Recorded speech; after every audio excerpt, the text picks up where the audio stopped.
Tangan kanan Panglima OPM, telanjangi, ulah kelenak murip, kebohongan Sebbi terbongkar. Satu persatu kebohongan Sebbi Sambong yang menuduh TNI bersikap keras terhadap warga sipil mulai terkuak. Faktanya, justru OPM lah yang menebar teror, merampas harta benda, mencuri hasil bumi warga, melukai, bahkan membunuh masyarakat yang menolak ikut serta dalam gerakan separatis mereka.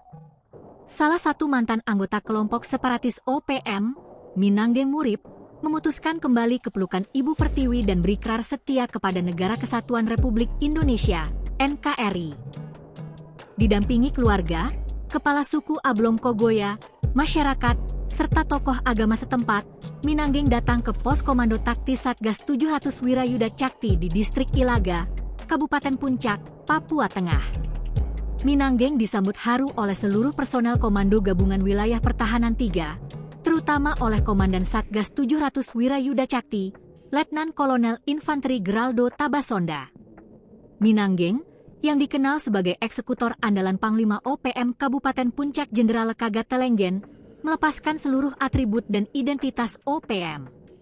Ia mencium bendera merah putih dan mengucapkan ikrar serta sumpah setia kepada NKRI sesuai keyakinannya sebagai umat Nasrani.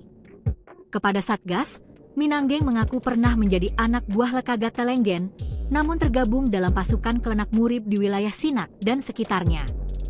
Ia menyatakan bahwa hati nuraninya memberontak ketika melihat OPM justru menindas warga sipil Papua, menebar teror, merampas hasil bumi, melukai, dan bahkan membunuh warga yang menolak ikut gerakan mereka. Kini, ia mengaku bertobat dan memilih menjalani hidup baru sebagai tukang kebun dan peternak, serta menikah dengan gadis setempat untuk membangun keluarga. Komandan Satgas 700 Wirayuda, Letkol Infanteri Geraldo Tabasonda, pada Jumat 2 Mei 2025, mengimbau agar seluruh anak bangsa kembali ke pangkuan Ibu Pertiwi dan bersama-sama membangun NKRI. Bagi saudara-saudara kami yang masih berada di dalam hutan, mari kita kembali lagi ke pangkuan NKRI. Download Tribun X sekarang, menghadirkan lokal menjadi Indonesia.